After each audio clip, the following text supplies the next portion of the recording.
네, 오늘도 귀한 예배 자리에 나오신 여러분을 주님의 이름으로 환영하고 축복합니다. 오늘도 주의 말씀과 은혜가 저와 여러분들을 심령을 붙들어 주시길 간절히 소망합니다. 오늘은 예배 후에 구역회가 있기 때문에 특별히 교회에 대해서 여러분들과 함께 말씀을 나누려 합니다. 교회론에 대해서 정의하고 있고 교회는 무엇인가를 가장 정확하게 정의해 놓은 것은 바로 에베소서입니다. 에베소서의 본문 말씀을 통해서 교회는 무엇이냐? 그리스도의 몸이다. 그리고 그 몸으로 된 예수 그리스도의 교회는 머리 되시는 예수 그리스도, 그리고 저와 여러분 모두가 그리스도의 몸으로서 한 몸 안에 각 지체로 되어 있어서 유기적으로 연결되고 밀접한 관계를 맺고 있음을 교회론적으로 설명하고 있는 것이 방금 읽은 그 말씀이고 그러한 내용입니다. 여러분들에게 한번 이런 질문을 해볼게요. 오늘 교회에 대한 이야기를 여러분들과 함께 나누려고 하는데, 여러분들이 객관적으로 이것은 이제 우리가 신앙인 관점에서 보는 것이 아니라 세상적인 사람들의 기준과 판단과 평판으로 볼 때 지금 현재 한국 교회는 위기일까요? 위기가 아닐까요? 네? 왜요?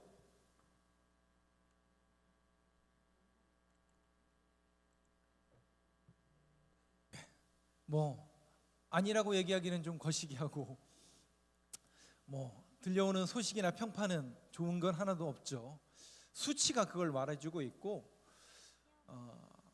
그래도 한국 교회가 그럼에도 불구하고 아직도 2만 명 이상의 선교사를 유지하고 있고 또 교회 숫자가 줄긴 하였지만 여전히 선교사 또 목회자들은 계속해서 전 세계에서 가장 많이 배출이 되고 있습니다.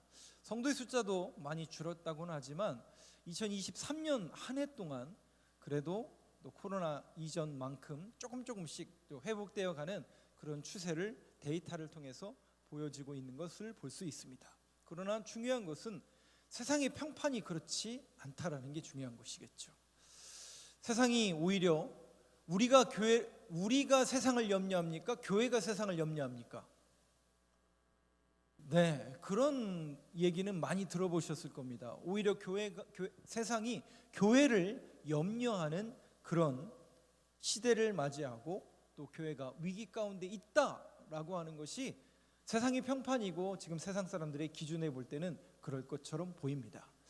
그러나 여러분들이 이 말씀을 믿고 붙잡으신다면 교회는 절대로 망하지 않습니다. 왜 제가 이렇게 말씀을 드리냐? 그 근거는 바로 말씀에 있는데요. 사도행전 20장 28절을 한번 보여주시죠. 사도 바울이 에베소 교회를 떠나면서 예루살렘으로 가서 붙잡힐 때에 에베소 교인들에게 교회를 맡기고 디모데에게 또 권면의 말씀, 교회 장로들을 불러서 지도자들을 불러서 교회를 향해서 권면할 때 이런 말씀을 남깁니다. 한번 같이 읽겠습니다. 시작. 여러분은 자기를 위하여 또는 온 양떼를 위하여 삼가라. 성령이 그들 가운데 여러분을 감독자로 삼고 하나님이 자기 피로 사신 교회를 보살피게 하셨느니라. 여러분, 제가 왜 교회는 망하지 않는다고 얘기하는지 이해가 되시나요? 여러분, 저 말씀에 동의가 되시나요? 여러분은 자기를 위하여, 이거는 사도 바울이 에베소 교회의 장로들, 즉 교회의 지도자들을 불러놓고 이렇게 얘기합니다. 여러분은 자기를 위하여 또는 온 양떼를 위하여, 그러니까 성도들을 위하여 조심하라, 삼가라. 성령이 그들 가운데 여러분들을 감독자로 삼고 지도자로 삼고 하나님이 자기 피로 사신 뭐요? 교회. 하나님이 자기 피로 사신 교회. 여러분, 교회는 하나님의 피로 세우신 교회입니다. 왜? 아들 예수 그리스도를 죽이심으로 인하여 그 피를 흘리게 하심으로 해요. 그 피값으로 세워진 것이 뭐라고요? 교회라는 거예요. 아니 목사님, 우리 교회 건물은 그렇게 안 세웠는데요. 건물은 교회가 아니라 교회가 뭐라고요? 하나님의 예수 그리스도를 구주로 고백하는 사람들의 모임을 교회라 합니다. 이 예수 그리스도를 구주로 고백하는 모임을 교회라고 한다라는 이 교회의 정체성에는 두 가지 의미가 있습니다. 여러분들이 꼭 기억하시기 바랍니다. 교회는 건물이 아니에요. 그러나 중요한 것은 교회란 예수 그리스도를 구주로 고백하는 분들이 모여서 예배하고 신앙 공동체를 이루는 곳을 우리는 교회라고 합니다. 그것뿐만 아니라 한 가지 더 어떤 의미가 있냐면 우리가 세상 속에 살지만 뭐로 살아야 된다는 거예요. 교회로 살아야 된다라는 정체성이 그 안에 담겨 있기도 합니다. 그러니까 교회 안에 와서만 신앙생활하는 것으로 그치는 게 아니라 세상 속에 던져서도 어떻게 살으라고요? 교회처럼 살으라는 거예요. 교회처럼 산다는 게 뭐예요? 요 모습 그대로 세상에서 사시면 돼요. 근데 요 모습대로 교회에만 오면 이렇게 살지만 세상만 가면 제가 다 돌아다니면서 여러분들 검사할 수도 없고 그렇죠? 그러나 우리 신앙인들은 그 모습이 교회의 정체성입니다. 예수 그리스도를 구주로 고백할 뿐만 아니라 또 세상 속에서도 교회로서 그런 정체성을 가지며 살아야 된다는 것이죠. 그리고 저 말씀을 여러분들이 붙잡으신다면 절대로 망할 일이 없다는 거죠. 하나님은 자기 아들의 피값으로 교회를 세우신 그 교회를 절대 포기하지 않기 때문에 하나님이 포기하지 아니하신다는데 교회가 망할 일은 없겠죠. 물론 어려움을 당할 수 있습니다. 기독교 역사를, 교회의 역사를 이렇게 들춰보면 얼마나 많이 힘들었는지 여러분들이 더 잘 아실 거예요. 그러나 교회는 망하지 않습니다. 예수 그리스도의 피값으로 세워진 교회야말로 이 땅에 온전히 세워질 것이고 그 뜻을 이뤄갈 수 있도록 우리는 계속해서 예수 그리스도의 교회로서 살아가고 또 교회를 계속 유지하는 그런 정체성을 가지고 살아가야 할 텐데, 제가 오늘 교회에 대한 이야기를 여러분들과 함께 나누면서 10여 년 전에 저희 교회에서 같이 신앙생활 하시다가 저 멀리 이사 가신 분이 있었어요. 근데 그분이 가시기 전에 저한테 이렇게 질문을 하시더라고요. 제가 이렇게 멀리 이사를 가는데 목사님, 교회를 선택하고 싶은데 교회를 조금 찾아봐 주시기 바랍니다. 그래서 이렇게 찾아봤어요. 그랬더니 감리교회가 없어요, 그 근처에. 근데 교회는 많이 있잖아요. 요즘에 로드뷰나 그 네이버 지도를 보면 다 나오니까. 그러다가 교회, 그러면 좋은 교회를 선택하는 기준은 뭘까? 라는 생각이 제가 불현듯 들게 됐고, 인터넷과 또 기독교 서점을 통해서 좋은 교회를 선택하는 기준이란 책을 검색해 봤더니 놀랍게도 너무너무 많더라고요. 너무너무 많아요. 좋은 교회를 선택하는 기준. 오늘 이 이야기를 듣고 여러분들은 좋은 교회를 선택하라는 그런 얘기를 말씀을 드리는 게 아니라 그때 상황이 그랬다라는 것이죠. 근데 한번 오늘 이 교회론에 대해서 여러분들과 함께 교회에 대해서 정의를 내릴 때에, 그러면 좋은 교회의 선택, 좋은 교회를 선택하는 기준, 그 사안이 우리 교회 안에 포함이 된다면 우리 교회는 어떤 교회란 얘기예요? 좋은 교회란 얘기죠. 그러니까 이 내용을 함께 공유하면서 한번 우리 교회가 몇 가지 정도 이 안에 들어가는가, 7가지를 다 말씀드릴 수는 없고 제가 4가지로 조금 압축해서 좋은 교회를 선택하는 기준이란, 이 내용은 지금은 은퇴하신 목사님인데 수원 한길교회 정병선 목사님이 좋은 교회를 선택하는 기준이라는 책에서, 지금은 절판됐어요, 이렇게 얘기를 하시더라고요. 그래서 7가지 중에 제가 4가지를 추려서, 요즘은 이제 더 많이 내용이 있지만 제가 4가지를 좀 추려서 여러분들에게 말씀을 드리려고 합니다. 첫 번째 한번 띄워주시죠. 좋은 교회를 선택하는 기준. 첫째, 한번 같이 읽겠습니다. 시작. 그 교회가 그리스도의 몸에 가까운지 종교적인 조직에 가까운지 여부를 보아야 합니다. 이게 여러분 무슨 얘기일까요? 그리스도의 몸에 가까운지 종교적인 조직에 가까운지 여부를 보아야 한다. 이분이 그 내용을 이렇게 정의를 하시더라고요. 교회 성장만을 중요시 여겨서 교회 성장에만 초점이 맺혀져서 여러 가지 사역과 프로그램들은 많은데 그 교회 프로그램이나 초점이 교회 성장에만 있는 교회는 종교적인 조직에 가까운 곳이래요. 그런데 읽어드릴게요, 그대로. 그리스도의 몸에 가까운 교회는 어떤 교회냐? 그리스도인의 성숙과 제자도를 중시하는 교회래요. 다시요. 그리스도인의 성숙과 제자도를 중시하는 교회. 일상의 삶을 중요시 여기는 교회. 그러니까 교회 안에서만 신앙생활 잘하는 게 아니라 저 삶에서도 신앙인으로 살아가는 그런 것을 강조하는 교회, 섬김과 나눔을 강조하는 교회는 그리스도의 몸에 가까운 교회일 것이다라고 정의를 내리시더라고요. 여러분, 우리 교회가 그런 교회입니까? 저는 그런 교회를 만들어가길 간절히 소망합니다. 그리스도의 몸에 가까운 교회로서 섬기고 나누고 베풀고 또 신앙인의 성숙을 이뤄내는 교회가 되길 간절히 소망합니다. 두 번째 한번 보여주시죠. 좋은 교회 선택의 기준 두 번째는 뭐냐? 같이 읽어보겠습니다. 시작. 그 교회가 하나님의 말씀을 정직하게 선포하고 듣는 교회인지 아닌지를 보아야 합니다. 아주 중요한 문제죠. 두 가지 내용을 이야기하시더라고요. 한국 교회의 여러 가지 말씀 선포 속에서 위험한 내용 또 조금 변질된 내용이 뭘까? 그래서 이분은 이렇게 얘기를 하시더라고요. 제 얘기가 아니라 그 정병선 목사님이 이렇게 얘기하시더라고요. 하나님의 말씀을 정직하게 선포하고 듣는 교회. 그런데 이 땅에 있는 모든 교회 중에 하나님의 말씀을 정직하게 선포하지 않는다고 하는 교회는 하나도 없대요. 다 정직하게 선포한다고 한대요. 그래서 우리가 그것을 구별해내기가 쉽지 않다는 거죠.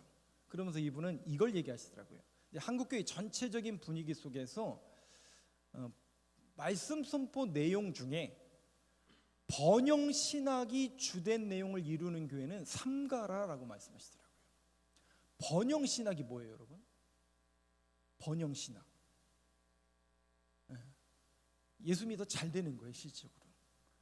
잘 먹고 잘 사는 걸 말하는 거죠. 물론 예수 믿어 복 받고 예수 믿어 잘 되는 것, 그걸 금할 사람은 누가 있겠습니까? 아니, 저는 저와 여러분 모두가 잘 되길 바랍니다. 그래서 하나님의 일에 더 매진하고 하나님 나라 위해서 쓰라고 하나님께서 주시는 거 아닙니까? 그런데 모든 신학과 설교의 초점이 거기에만 맺혀져 있는 교회는 삼가라라고 말씀하시더라고요. 그러면서 말씀의 내용이 주된 내용이 예수 그리스도의 복음이냐 더하기 하나님 나라에 대해서 선포하고 있느냐, 여기에 초점을 맞춘 그런 말씀 선포가 이루어지는 교회가 진정 좋은 교회의 선택 기준이 되어야 된다. 다시요, 예수 그리스도의 복음 그리고 하나님 나라에 초점을 맞추는 설교. 제가 어렸을 때는 주된 내용 설교가, 목사님들의 설교가 되게 재미가 없었어요. 공통적으로 지금 생각해 보면 그렇게 재밌는 내용이 아니었어요. 그리고 앞에서 서두에서 얘기를 하시잖아요. 그걸 가지고 2시간 내내 같은 얘기를 하세요. 대부분은 이제 1시간 이상 설교를 하시고 1시간 반에서 1시간 이렇게 이상, 어떤 분은 2시간도 설교하시잖아요. 그 주일 예배 11시에 되면 거의 2시쯤 1시쯤 끝나잖아요. 저희 교회만 그랬나요? 저희 30년, 40년 전 말씀하는 거예요. 그때는 그랬어요. 같은 얘기를 계속 반복하시잖아요. 근데 그래도 제가 그분들을 존경하는 이유 중에 하나는 뭐냐면, 이유가 있어요. 단 하나예요. 예수 그리스도에 대해서 지금보다 훨씬 더 많이 얘기하셨고, 그때는 천국에 대한 말씀을 굉장히 많이 하셨어요. 하나님 나라에 대한 말씀. 지금 하나님 나라에 대한 말씀하면 저희 다음 세대들이나 젊은 세대들이 이렇게 얘기합니다. 그거는 목사님이 더 급한 문제이고 우리는 그게 더 우리에게 문제가 아닙니다. 이렇게 얘기한다니까요. 당면한 문제가 아니라고 생각해요, 그들에게. 근데 여러분, 교회의 본질과 교회에서 선포돼야 되는, 그 강단에서 선포돼야 되는 말씀의 본질은 예수 그리스도의 복음, 하나님 나라에 대해서 설명을 해야 됩니다. 우리 교회가 그런 복음의 본질을 추구하는 교회가 되길 간절히 소망합니다. 세 번째 한번 보여주시죠. 같이 읽겠습니다. 시작. 그 교회가 하나님 나라의 가치관으로 운영되고 있는지를 살펴보아야 합니다. 저는 교회가 민주적으로 운영되어야 되고 합리적으로 또 이성적으로 운영되어야 된다라고 주장하는 사람 중에 하나입니다. 그러나 중요한 것은 가치관의 문제입니다. 이것이 하나님 중심이고 하나님께서 원하시는 하나님의 뜻에 순종하고 배워가려는 자세가 우리에게는 늘 기본적인 자세가 갖춰져 있어야 됩니다. 물론 그 안에 합리적이고 이성적이고 민주적이어야 합니다. 그런데 이분은 이 내용을 이렇게 얘기를 하시더라고요. 덧붙여서 얘기하시기를, 교회 안에서 누군가가 그리스도의 자리에 앉아 힘을 행사하는 사람이 있다면 그런 교회는 이미 그리스도의 몸이 아니라고 보면 맞다라고 얘기하시더라고요. 즉 뭐냐면, 뭔가 직분을 통해서, 어떤 자리를 통해서, 또 어떤 큰 목소리를 내는 그런 목소리를 통해서 하나님보다, 말씀보다 더 위에 서려고 하는, 그러니까 뭐 이런 거죠. 그냥 내가 이 교회를, 그런 거죠. 거기에서 이렇게 얘기하기 시작하는 거죠. 그러면서 그래도 내가 목사인데 들어야 될 거 아니야? 라고 얘기하시면, 그것을 설득하고 합리적으로 이성적으로 비판하시거나 그걸 판단하시는 것이 아니라 뭔가 자리로 누르려고 하는 그런 교회는 하나님 나라의 가치관으로 운영되어 있지 않다라는 것을 말씀하고 있습니다. 네 번째, 마지막인데요. 한번 보여주시죠. 같이 읽겠습니다. 시작. 그 교회의 재정의 투명성을 보아야 합니다. 오늘 우리가 구역회를 하는데, 구역회는 재정을 감사, 심히 보고 하는 날입니다. 재정이 어떻게 쓰여지는지에 대한 투명성이 굉장히 중요합니다. 혹 여러분들이 이 부분을 판단하시기가 조금 어려운 부분이 하나 있는데, 뭐냐면 교회에서 하나님의 뜻이 중요하기 때문에, 앞에 3번, 하나님의 뜻이 중요하기 때문에 하나님 나라와 하나님의 뜻을 위해서 이것을 헌신하고 이것을 무조건 해야 됩니다 라고 거기에 몰두가 되어서 온통 모든 초점이 그쪽으로, 한쪽으로만 기울어져 가면 교회는, 죄송하지만 전혀 다른 방향으로 갈 수도 있다라고 이 목사님이 얘기하시더라고요. 즉 뭐냐면 균형, 밸런스가 항상 필요한 겁니다. 신앙이라는 것도 여러분 항상 밸런스가 필요합니다. 신앙이 있고 신학이 있습니다.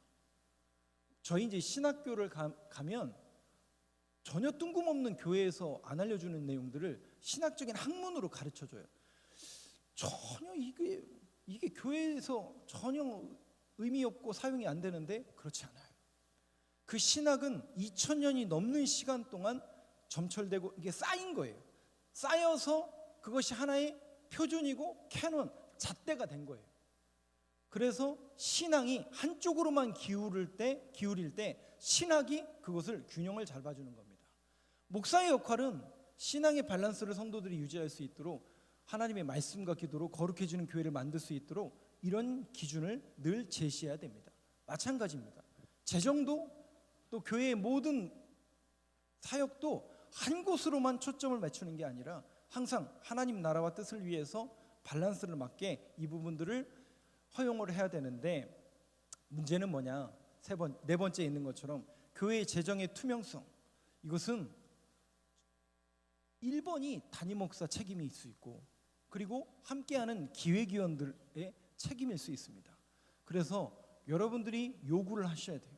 뭘 요구하셔야 되냐면 투명한 재정 확보하고 쓰일 수 있도록 여러분들이 그 부분에 관심을 가져주시고, 저희 교회는 오늘 이따가 감사 보고도 할 거고, 또 구역회를 통해서 통과가 되어야 집행이 됩니다. 마찬가지로 그 모든 절차와 방법을 우리가 항상 염두에 두고 여러분들이 관심을 가져주시고, 적어도 저희 교회 권사님 이상이시라면 교회 중직자들이신데 구역회를 왜 하는지, 당회를 왜 하는지, 이 부분에 대해서 여러분들이 관심을 가져주시고, 특별히 이 돈이 오가는 이런 문제에 대해서는 여러분 투명하게 쓰일 수 있도록 여러분들이 항상 관심을 가져주시고, 그런 교회로, 투명한 교회로 이 모든 것들이 쓰일 수 있도록 여러분들이 함께 합력해 주시길 바랍니다. 특별히 선교를 이제 우리가 앞으로 할 겁니다. 그러다 보면 자연스럽게 선교하는 그런 부분에 있어서도, 이제 속회나 선교회가 교회에 이렇게 선교하는 이런 부분에 있어서도 좀 염려가 돼요. 이게 지금 저희 교회에서 이렇게 입출금되는, 이렇게 쓰이는 거면 저희는 이제 다 이게 요즘은 영수증이나 계산을 다 받게 되지만, 이게 이제 또 속회나 선교회 자체적으로 이렇게 된다 보면 이런 부분에 있어서 자칫 잘못하면 또 오류가 생길 수 있고 또 조심스러운 부분들이 있기 때문에 이 부분에 여러분들이 관심을 가져주시길 바라겠습니다. 마지막으로 그렇다면 좋은 교회를 선택하는 기준에 대해서 제가 여러분들에게 말씀을 드렸다면 오늘 에베소서는 결국 교회에 뭘 얘기하고 오늘 이 말씀을 대하는 저와 여러분들에게 교회에 뭘 이야기하고 있는가, 여기에 초점이 마지막으로 맺어져야 되는데요. 에베소서 4장 13절 말씀만 보겠습니다. 한번 같이 읽어보겠습니다. 시작. 우리가 다 하나님의 아들을 믿는 것과 아는 일에 하나가 되어 온전한 사람을 이루어 그리스도의 장성한 분량이 충만한 데까지 이르리니. 이 내용을 그리스도의 장성한 분량에 이를 때까지, 이게 무슨 내용이냐, 어디까지가 그리스도의 장성한 분량이 충만한 데까지냐 논란의 여지는 많지만 이 내용을 우리말 성경이나 쉬운 성경, 즉 우리가 이 부분을 개정이나 개역 성경 속에서는 그리스도의 장성한 분량이 충만한 데까지 이렇게 번역했지만 쉬운 성경에서는 이렇게 번역을 합니다. 그리스도의 성숙을 말합니다. 뭐를 말한다고요? 그리스도인의 성숙을 말하는 단어입니다. 그러니까 4장 13절에 있는 내용은 하나님의 아들을 믿는 것, 즉 예수 그리스도를 믿는 것과 예수 그리스도께서 하신 일에 대해서 아는 것에 하나가 되어 온전한 사람을 이루어 그리스도의 장성한 분량이 충만한 데까지, 즉 성숙한 그리스도인이 되라라고 말씀하고 있는 내용입니다. 그렇다면 그리스도의 몸된 교회로서 우리 교회가 어떤 교회를 지향해야 될까? 저는 건강한 교회를 지향합니다. 그리고 성숙한 교회를 지향합니다. 성숙이 뭐예요, 여러분? 성숙. 잘하는 거죠. 잘하는 거죠. 예전에는 어린아이와 같은 신앙인이었더만 우리의 신앙이 잘하는 겁니다. 자랐기 때문에 믿음으로 헌금할 수 있고, 믿음으로 예배드릴 수 있고, 믿음이 있기 때문에 헌신할 수 있고, 봉사할 수 있고, 11조에 할 수 있고, 하나님의 일을 믿음으로 감당할 수 있는 겁니다. 왜? 자랐기 때문에. 그런데 아직 못 자란 분들은 어떻게 해요? 어떻게 해요? 포기해요? 안 됩니다. 덜 자란 분들이 있다면 그분들도 잘할 수 있도록 저와 여러분들이 합력하여 선을 이루어야 됩니다. 또는 이것밖에 못하냐? 못할 수 있다니까요. 인정해 주세요. 왜? 아직 믿음이 안 자랐으니까. 넌 이것도 못하고 저것도 못하고 언제 할 거야? 언젠간 하겠죠. 기다려 주세요. 아직 덜 자랐기 때문입니다. 여러분들이 적어도 성숙한 그리스도인이라면 덜 자란 분들을 인정해 주세요. 못한다고 책망하지 마시고요, 안 한다고 책망하지 마시고요, 할 수 있도록, 그분들이 잘할 수 있도록 여러분들이 끌어주세요. 실망하고 있고 낙망하고 있는 분들이 있다면 위로해 주세요. 아이고 목사님 언제까지 당근만 주실 겁니까? 교회가 그래도 조금 채찍을 대야 되는 거 아닙니까? 근데 여러분, 중요한 부분이긴 하지만 그 부분에 있어서 정말 조심하셔야 됩니다. 정말 조심하셔야 됩니다. 목사님 저도 조심해야 되고 여러분들도 조심해야 됩니다. 그래서 어느 정도는 교회는 기다려줘야 됩니다. 그분이 다시 돌아올 수 있도록, 그분이 일어설 수 있도록, 그분이 회복할 수 있도록 적어도 우리는 기도하면서 기다려줄 줄 아는 성숙한 그리스도인의 자세를 우리가 갖추어야 됩니다. 사랑하는 성도 여러분, 저는 우리 교회가 건강한 교회가 되었으면 좋겠습니다. 더불어서 우리 교회가 성숙한 교회가 되기를 원합니다. 성숙이라는 것은 어린아이와 같은 신앙인이 아니라 이제는 잘하는 신앙입니다. 근데 여기서 멈추는 게 아니라 저는 하나님께서 부르시는 그날까지 저와 여러분 모두가 더욱더 자라나길 간절히 소망합니다. 키는 그만 컸으면 좋겠지만 저는 더 자라나셔야 돼요. 그래서 우리 교회가 성숙한 교회로서, 소문나고 건강한 교회로서 이 땅과 이 시대 속에서 쓰임받는 교회로 거듭나길 간절히 소망합니다. 그것은 교회의 문제이기도 하지만 따라서 저와 여러분이 성숙한 그리스도인으로서 저 문 밖에서 여러분들의 모든 삶의 자리에서 성숙한 삶을 살아내야 될 과제와 숙제가 있다라는 것 또한 여러분들이 늘 염두에 두셔야 됩니다. 우리 교회가 또 저와 여러분들의 신앙 모든 생활이 성숙한 그리스도인으로서 거듭나는 교회가 되고 저와 여러분 모두가 되시길 간절히 소망합니다.